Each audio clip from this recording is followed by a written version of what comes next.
पुजारी अभी भी मुखिया के घर पर ही मौजूद था। जब निशिर मोलो की आवाज आना बंद हो गई तो सभी लोग एक एक करके घर से बाहर निकले। मुखिया और ठकुराइन भी पुजारी के साथ घर से बाहर निकल आए। मुखिया जी, अब हमें तांत्रिक बाबा को खबर कर देनी चाहिए। हाँ पुजारी जी, लेकिन पहले पता तो चले कि निशिर मोलो ने किसी को अपना शिकार बनाया है या फिर वो ऐसे ही चले गए। इस तरह राजमहल में इशिता, मेघना और अनुज तीनों उस दरवाजे की तरफ हैरानी से देख रहे थे जो अभी खुला था। उसके अंदर से काला लबादा पहने कोई बाहर निकला जिसके हाथ में एक अजीब सा दिखने वाला गुड्डा था। कौन? वो कुछ और बोला नहीं और लंबी लंबी भयानक सांसें लेने लगा।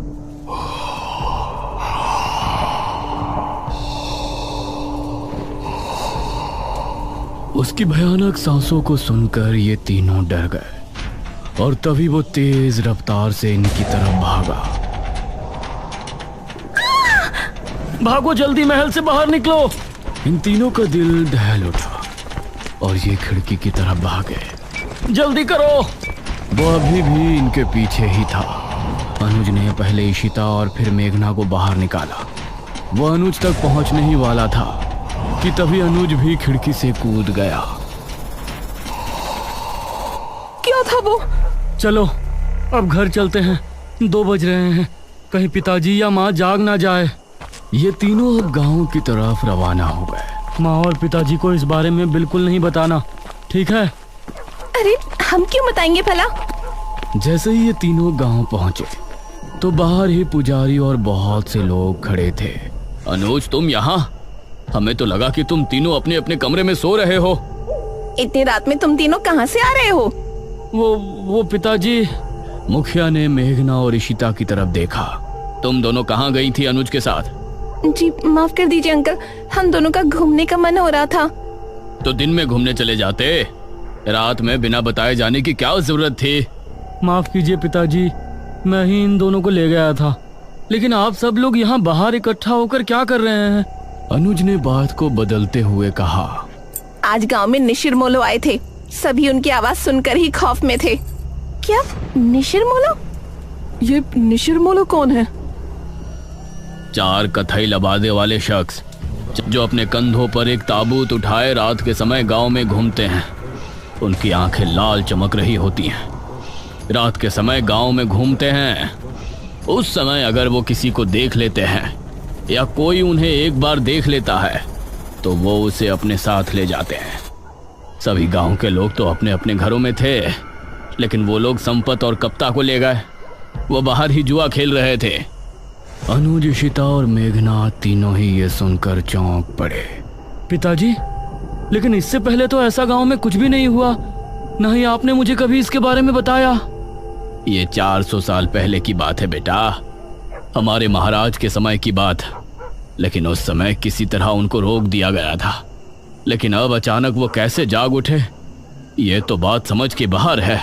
मुखिया जी, अब कल सुबह ही तांत्रिक महाराज से मिलने के लिए निकलेंगे। फिलहाल सभी लोग अपने अपने घरों को जाएं और निशिर मोलो से सावधान रहें। ये सुनकर सभी गांव के लोग अपने अपने घरों को चले गए, लेकिन अब सभी के दिल में अजीब सा डर बैठ गया था। इशिता और मेघना भी अपने कमरे में पहुंची। ये तो बहुत बड़ी गड़बड़ हो गई। हम लोग तो यहाँ पर मृत्युंजय अमृत के लिए आए थे और यहाँ तो राजमहल निशिर मोलो पता नहीं क्या क्या सुनने में आ रहा है।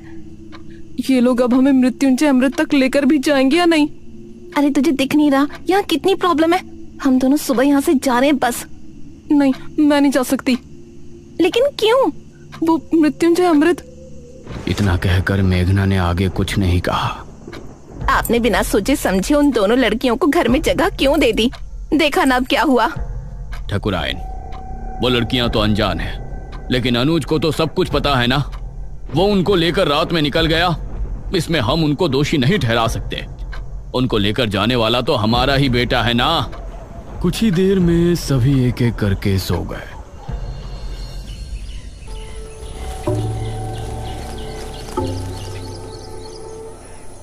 सुबह ठकुराइन ने दरवाजे पर दस्तक दी। दोनों उठ जाओ, सुबह हो गई है। ठाकुरायन ने बहुत ही रूडली बोला। Aunty ji, we are sorry. यह सुनकर वो बिना जवाब दिए वहां से चली गई। कुछ देर बाद फ्रेश होकर इशिता और मेघना दोनों ब्रेकफास्ट टेबल पर पहुंची। Good morning uncle. Good morning aunty. आओ बैठो बच्चों, नाश्ता करो। मेघना के बाल इस समय खुले हुए थे। ना जाने अनुज को उसमें क्या खास दिखा। उसने उसे स्माइल की और एक टक उसे देखने लगी। इस पर मेघना ने उसे हैरानी से देखा, फिर उधर उधर देखकर नाश्ता करने लगी। अनुज, आज तुम खेतों पर जाओगे, समझ गए? माँ, मैं खेतों पर जाकर क्या करूँगा? पिताजी, क्या हो गया है माँ को? मुझे कुछ नहीं हुआ है। तुम आज खेतों पर जा रहे हो, बस जा रहे हो। तभी इशिता बोली, अनुज, तुम हमको भी खेत घुमा लाओगे? ये सुनकर ठाकुरायन इशिता और मेघना की तरफ गुस्से से देखने लगी। तभी अनुज भी खुश होते हुए बोला, हाँ ठीक है, मेघना को भी हमारे खेत काफी पसंद आएंगे। हाँ बेटा, क्यों नहीं, लेकिन एक बात ध्यान रखना, तीनों साथ रहना और शाम होने से पहले घर लौट आना। तब तक तांत्रिक महाराज भी आ ही जाएंगे। नाश्ते के बाद इशिता और मेघना अनुज के साथ घर से निकली।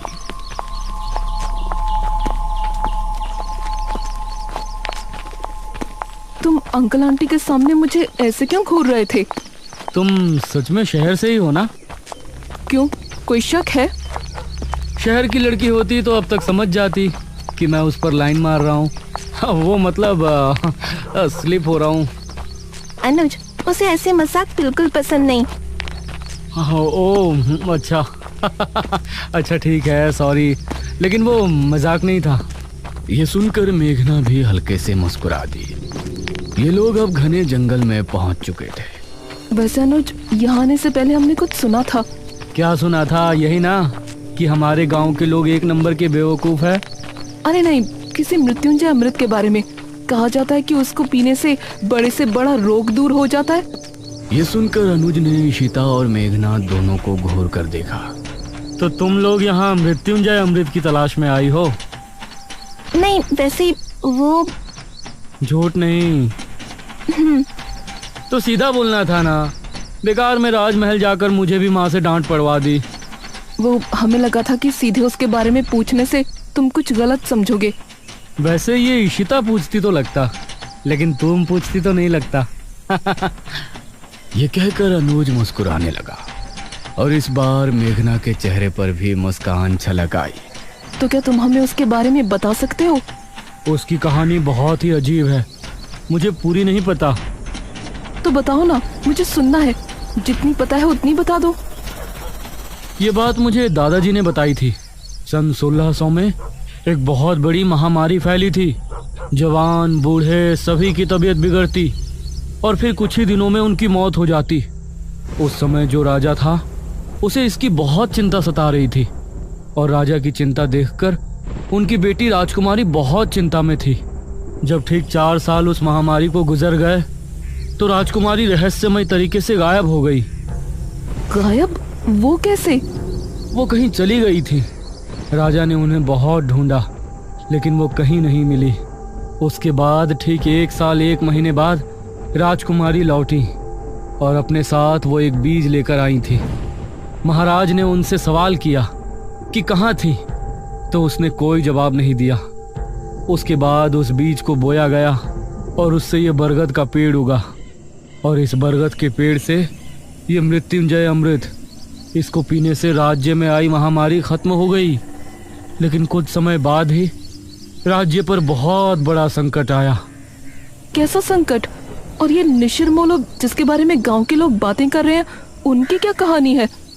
उसका तो मुझे भी नहीं पता। फिलहाल तुम वो देखो। उसने सामने की तरफ उंगली पॉइंट की।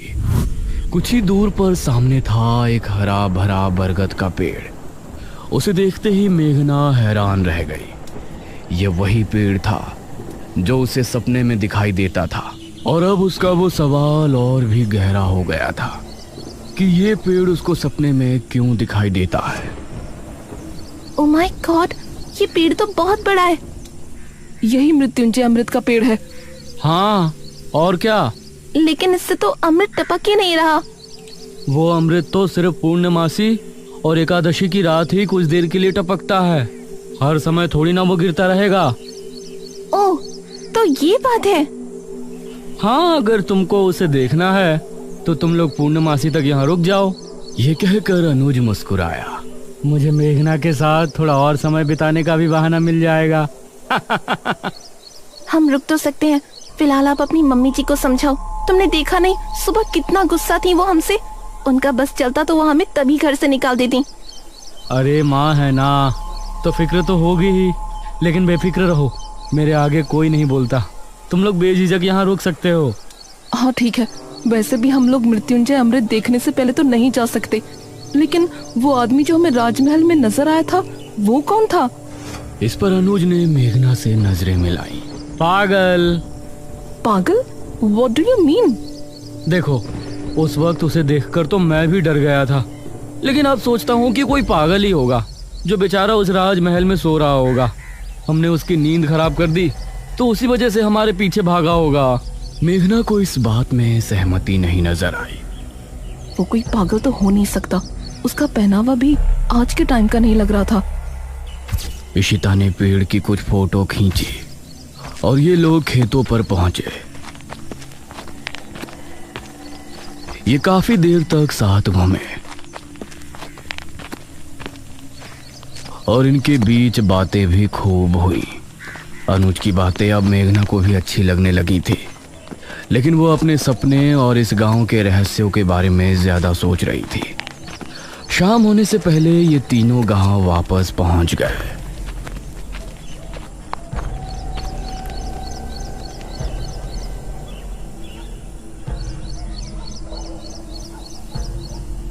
रात होने वाली है। पुजारी जी अभी तक तांत्रिक महाराज को लेकर नहीं आए। बहुत चिंताजनक बात है। मुखिया, ठाकुराइन और गांव के बहुत से लोग चौक पर इकट्ठे थे।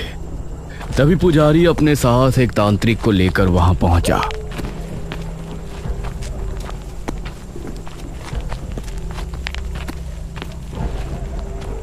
प्रणाम बाबा। प्रणाम। तांत्रिक महाराज नहीं आए? तांत्रिक महाराज शाम से ध्यान मग्न बैठे हैं। वो सुबह सूरज निकलने से पहले नहीं उठ सकते, इसलिए मैं उनकी जगह यहाँ आया हूँ। आप निशिर मोलो के बारे में सब जानते हैं ना? चिंता ना करें, तांत्रिक महाराज का आशीर्वाद हमारे साथ है। हम आपकी समस्या का निवारण करने की पूरी कोशिश करेंगे। तो बताइए तांत्रिक जी, क्या करना होगा? हम पूरी रात जाग कर एक अनुष्ठान करेंगे जो कि गांव के चौक पर होगा। यह पता लगाएंगे कि निशिर मोलो अचानक कैसे जाग उठे। आप सामग्री तैयार करें। एक बार अगर हम अनुष्ठान शुरू कर देंगे तो उसके बाद पूर्ण होने से पहले उठने का हमारे पास कोई कारण नहीं होगा। बहुत बहुत धन्यवाद बाबा, भगवान आपको सफल करे। इशिता ने चुपके से मेघना से कहा, ये लोग सच में बेवकूफ हैं या मुझे ऐसा लग रहा है? ये तू क्या कह रही है? और क्या, वो आदमी गायब हुए हैं, उसके पीछे कोई और वजह भी तो हो सकती है। जरूरी है कि उन्हें किसी भूत ने उठाया हो। निशिर मोलो, चुप कर। कुछ ही देर में अनुष्ठान की पूरी तैयारी हो गई। एक अग्निकुंड, एक कपाल और एक नर हथहड्डी। उसके आसपास 4 धूप बत्तियों से धुआं निकलकर वातावरण को शुद्ध कर रहा था। आप सभी अपने अपने घरों में जाएं और अनुष्ठान के सफल होने की प्रार्थना करें। हवा फिर से तेज हो गई थी। चौक पर सिर्फ तांत्रिक और पुजारी नजर आ रहे थे। मेघना और इशिता खिड़की से तांत्रिक को देख रहे थे। मुखिया, अनुज और ठाकुराइन सोफे पर बैठे थे। अरे मेघना, क्या कर रही हो वहां? आकर बैठो ना, कुछ नहीं होने वाला इन लोगों से। अनुज, तुम खुद किसी को नहीं मानते तो मानने वाले का मजाक भी मत बनाओ। अभी ये लोग बातें कर ही रहे होते हैं कि तभी भारी कदमों के साथ 4 निशिर मोलों की आवाज जैसे ही गूंजना शुरू हुई, गांव के सभी लोगों का दिल बुरी तरह से दहल गया।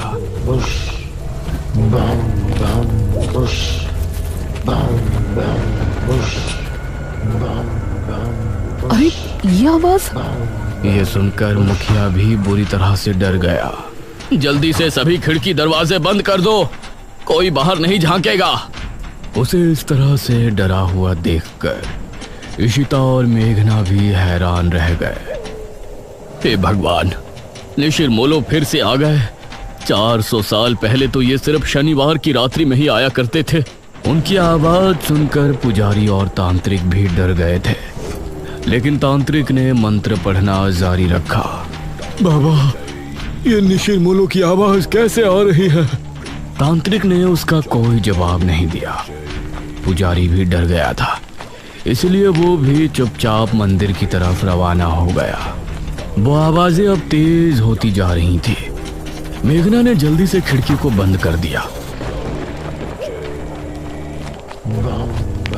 इधर पुजारी मंदिर की तरफ बढ़ ही रहा था कि तभी उसको सामने से निशिर मोलो आते हुए नजर आए। पुजारी उन्हें देखकर बेहद डर गया और खौफ भरी आंखों से उन्हें देखता रहा। ताबूत खुलते ही और उसके बाद सब कुछ सन्नाटे में बदल गया। हे भगवान, ये तो पुजारी जी की आवाज है। इसका मतलब है निशिर मोलो ने पुजारी जी को भी। पिताजी, उनकी आवाजें तो अभी भी आ रही हैं।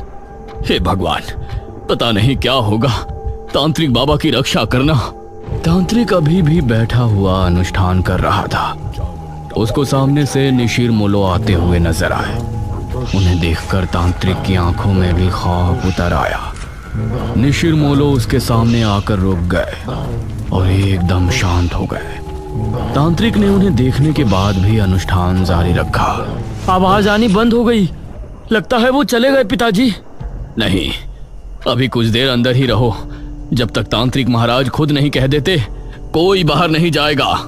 तभी तांत्रिक बाबा की एक दर्दनाक चीख फिजा में गूंजी।